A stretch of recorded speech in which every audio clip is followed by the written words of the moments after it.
ప్రకటన గ్రంథమే మొదటి వచనాన్ని కూడా చదువుదాం. ఈ సంగతులు జరిగిన తరువాత నేను చూడగా, ఇదిగో పరలోకమందు తలుపు తెరవబడి ఉండెను.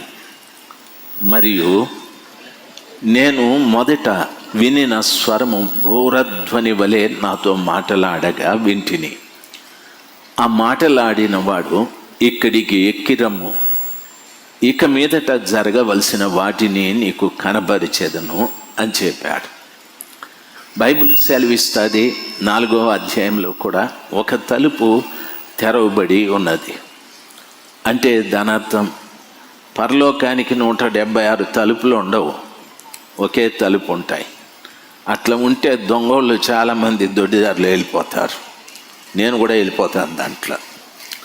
అందుకని పరలోకానికి ద్వారం ఒక్కటే. దాని ప్రభులు వారు ఒక మాట చెప్పాడు, నేనే ద్వారాన్ని, నా ద్వారా తప్ప ఎవడు తండ్రి వద్దకు పోలేడని చెప్పాడు. కాబట్టి పరలోకంలో తెరవబడినటువంటి ఆ ద్వారంలో చెప్పబడిన మాట, మొదట వినిన స్వరము బూరధ్వని వలె అంటే నాతో మాటలాడి వింటిని. మాటలాడిన వాడు ఎక్కిరమ్ము అనగా అని. ప్రభు ఒక్క రోజున మనల్ని ఎక్కిరమ్మని పిలుస్తారు, పరలోకానికి రమ్మని ప్రభుల వారు పిలుస్తారు.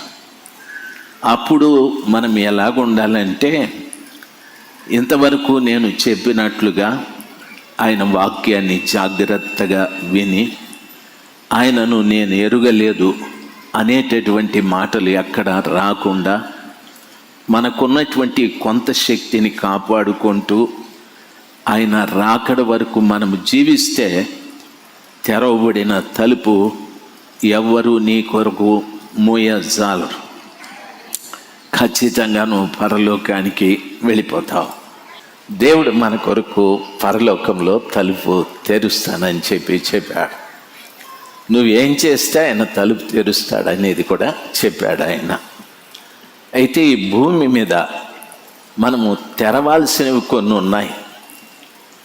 మన జీవితంలో ప్రభుని నమ్ముకున్న తరువాత మనము తెరవవలసినవి కొన్ని ఉన్నాయి. అవి మనము తెరిచినట్లయితే ప్రభుల వారు ఖచ్చితంగా పరలోకంలో నీకోసం ఆయన తలుపు తెరుస్తాడు. నేను నెమ్మదిగా చెప్తాను, మీరు జాగ్రత్తగా వినాలి. మొదటిది, సర్వశక్తిమంతుడైనటువంటి దేవుని పిల్లలుగా మనము తెరవవలసినటువంటిది ఏమిటి భూమి మీద అని అడిగితే, బైబిల్ ఈ రీతిగా సెలవిస్తుంది.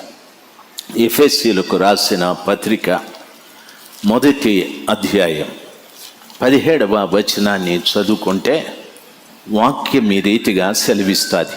మరియు మీ మనోనేత్రములు వెలిగింపబడినందున ఆయన మిమ్మును పిలిచిన పిలుపు వల్లనైన నిరీక్షణ ఎట్టిదో, పరిశుద్ధులలో ఆయన స్వాస్థ్యం యొక్క మహిమైశ్వర్యం ఎట్టిదో, ఆయన క్రీస్తునందు వినియోగపరిచిన బలాతిశయమును బట్టి విశ్వసించు మన యందు ఆయన చూపుచున్న తన శక్తి యొక్క అపరిమితమైన మహత్వం ఎట్టిదో అని చెప్తూ వస్తాడు. ఈరోజు నీ స్థలంలో కూర్చున్న ప్రతి బిడ్డ మనోనేత్రం తెరవబడాలి. బాహ్య నేత్రాలు తెరిచే ఉన్నాయి. ఈ బాహ్య నేత్రాలు తెరవడం వలన లోకంలో ఉన్న ప్రతి దాన్ని మనము చూస్తూ ఉంటాం. లోకంలో మంచి ఉంది, చెడు ఉంది. లోకంలో న్యాయం ఉంది, అన్యాయం ఉంది. లోకంలో ఎన్నో రకాలైనటువంటి ఉన్నాయి. అవన్నీ మనం చూస్తూ ఉన్నాం. చూసిన ప్రతి దాన్ని కూడా ఆలోచిస్తూ ఉంటాం. అది మానవ నైజం. ఒక్కసారి కాకపోయినా కొంతసేపు అయినా దాన్ని ఆలోచిస్తూ ఉంటాం. ఆ రీతిగా మనం లోకంలో ఈ బాహ్య నేత్రాల ద్వారా ఎన్నింటినో చూస్తూ ఉంటాం. దాని ద్వారా మనలోనికి పరిశుద్ధత రావడం కంటే అపరిశుద్ధత ఎక్కువ వస్తూ ఉంటుంది. యేసయ్యని సొంత రక్షకుడుగా అంగీకరించిన తరువాత బైబిల్ ఈ రీతిగా సెలవిస్తుంది. బైబిల్లో చెప్పబడిన మాట, మరియు మీ మనోనేత్రములు వెలిగింపబడినందున. మీ మనోనేత్రాలు తెరవబడాలి. ఎందుకంటే మీ మనోనేత్రాలు మూయబడ్డాయి. ఎప్పుడు మూయబడ్డాయి అంటే మీరు బాగా ఎరుగుదురు. మొదట దేవుడు ఆదాము హవ్వలను ఆయన కలుగజేసి వారిని ఏదెనులో ఉంచి వారితో ప్రతిరోజు కూడా వచ్చి సహవాసం చేసేవాడు. అయితే ప్రభువు చెప్పిన మాట మీరు ఎరుగుదురు, ఈ తోటలో ఉన్న ఫలములన్నీ కూడా మీరు తినండి, ఈ చెట్టు ఫలములు మీరు తినకూడదు, తింటే మీరు చనిపోతారని చెప్పారు. కానీ సాతానుడు హవ్వమ్మను శోధించి ఆ పండు తినున్నట్లుగా చేశాడు. వాడు చెప్పేటప్పుడు ఒక మాట అన్నాడు, మీ కళ్ళు తెరవబడతాయి అని చెప్పాడు. ఆ పండు తిన్న తరువాత వాస్తవంగా ఆమె కళ్ళు ఆయన కళ్ళు తెరవబడ్డాయి. వారి కళ్ళు తెరవబడ్డ తరువాత వారు గమనించింది, వారు దిగంబరులమని తెలుసుకొని సిగ్గుతో భయపడి చెట్ల చాటుకు పరిగెత్తుకుంటూ వెళ్ళిపోయారని వాక్యము సెలవిస్తుంది. అంతకు మునుపు వారికి మనోనేత్రాలు వెలిగించబడి దేవుణ్ణి చూస్తూ ఉండేవారు. దేవుడు ఎటువంటి వాడంటే చాలా గొప్పవాడు. ఆయన దహించు అగ్ని అయి ఉన్న దేవుడు. అంత దహించే అగ్ని అయిన దేవుణ్ణి సర్వసాధారణంగా చూసేవారు. అయితే ఎప్పుడైతే ఆ పండు తిన్నారో మనోనేత్రములు మొయ్యబడిపోయాయి, శరీర నేత్రాలు తెరవబడ్డాయి. అక్కడ నుండి ఆయన తరువాత వచ్చిన వంశావళి అంతా కూడాను మనమంతా కూడాను ఆ శరీరం మనోనేత్రములు మూయబడి శరీర నేత్రాలతోనే బ్రతుకుతూ ఉన్నాం. అందుకని అపోస్తలుడైన పౌలు గారు చెప్పారు, మీరు మీ మనోనేత్రములు వెలిగించబడాలి. బాగా గమనించాలి. మీ మనోనేత్రములు వెలిగింపబడినందున మిమ్మును పిలిచిన పిలుపునైన నిరీక్షణ ఎట్టిదో అని అంటాడు. ఒక వ్యక్తి మనోనేత్రము వెలిగించబడిన తరువాత దేవుడు నన్ను ఎందుకు పిలిచాడు, నన్ను పిలిచినది ఎందుకు, దాని నిరీక్షణ ఏమిటి అనేది నీ కళ్ళతో నీవు చూస్తావు. నన్ను గమనించాలి. దేవుడు నన్ను ఎందుకు పిలిచాడంటే పాపం చేస్తున్న నన్ను పిలిచి నా పాపాన్ని క్షమించి నన్ను పరలోకానికి తీసుకెళ్ళటానికి. నన్ను పిలిచిన పిలుపు ఉద్దేశం ఏమిటంటే, నిరీక్షణ ఏమిటంటే నేను పరలోకానికి వెళ్ళాలి. నన్ను గమనించాలి. నేను పరలోకానికి వెళ్ళాలి, అది నా నిరీక్షణ. అందుకు ప్రభుల వారు నన్ను మనోనేత్రాన్ని వెలిగించాడు ఆయన. నేను మదనపల్లి నుండి హైదరాబాదు రావాలి. మాకు ఒక ట్రైన్ ఉంది 7 హిల్స్ అని. ఆ 7 హిల్స్ ట్రైన్ ఎక్కితే ఉదయం మేము ఇక్కడ 4 దిగుతాం. అదే అమరావతి ఇంకొకటి ఉంది, అది అట్లా తిరుపతికి వెళ్ళిపోతుంది. నేను ఆ ట్రైన్ ఎక్కితే తిరుపతిలో పోయి దిగుతాను. అక్కడికి పోయి దిగిన తర్వాత నేను బాగా కన్ఫ్యూజ్ అవుతాను. దయచేసి గమనించాలి. మనోనేత్రము ఒక వ్యక్తికి వెలిగించబడకపోతే దేవుని పిలిపేమో నీ నిరీక్షణ ఏమిటో నీకు తెలియదు. దయచేసి గమనించాలి. నిన్నెందుకు పిలిచాడో, ఆ పిలిచిన పిలుపుకున్న నిరీక్షణ ఏమిటో నీకు తెలియదు. ఎంత కాలమైనా ఒక సామాన్యమైన వ్యక్తిగానే జీవిస్తూ ఉంటావు. పౌలు గారు మరలా మాట్లాడుతూ అంటాడు, పరిశుద్ధులలో ఆయన స్వాస్థ్యం యొక్క మహదైశ్వర్యం ఎట్టిదో అంటాడు.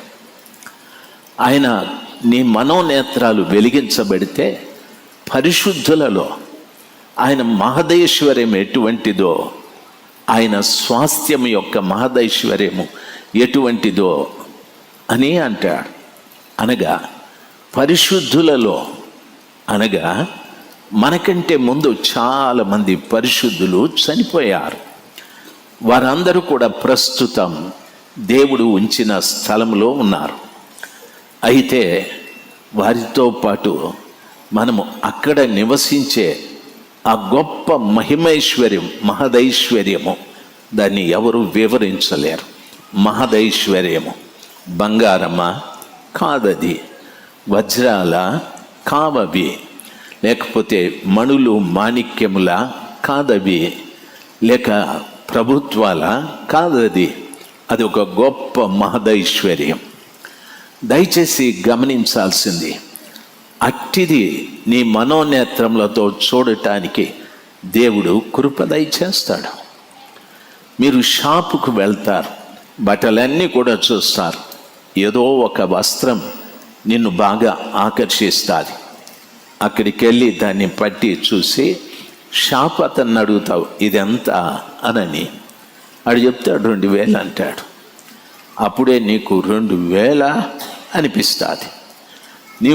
నిన్ను ఆకర్షించినటువంటి వస్త్రాన్ని కొనుక్కోవాలనే ఆశ, అయితే దాని ఖరీదు ఎక్కువ.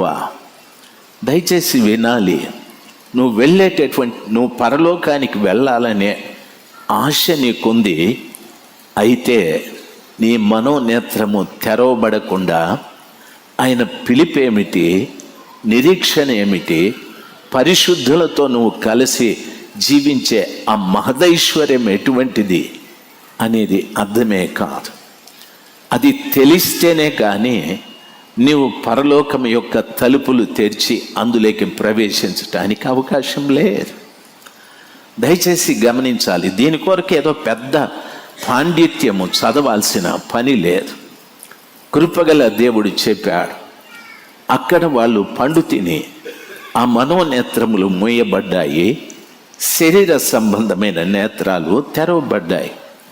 అయితే ఇప్పుడు ఇక్కడ యేసు ప్రభు రక్తంతో కడగబడిన తరువాత నిన్ను పరిశుద్ధపరిచిన పరిశుద్ధతను కాపాడుకుంటూ ఉంటే నీ మనోనేత్రాలు తెరవబట్టడానికి దేవుడు కృప దయచేస్తాడు. ఆ పరిశుద్ధతను కాపాడుకుంటూ ఉంటే నీ మనోనేత్రాలు తెరవటానికి దేవుడు కృప దయచేస్తాడు. అప్పుడు ఆయన నిన్ను పిలిచిన పిలుపేమిటో అర్థమవుతుంది. ఎందుకు పిలిచాడో అనే ఆ నిరీక్షణ ఏమిటో అర్థమవుతుంది. పరిశుద్ధులతో నువ్వు అనుభవించే మహదైశ్వర్యం ఏమిటో నీకు అర్థమవుతుంది. ఆ రీతిగా ప్రతి ఒక్కటి నీకు సులభంగా గ్రాహ్యంలోనికి అర్థమవుతూ వస్తాయి.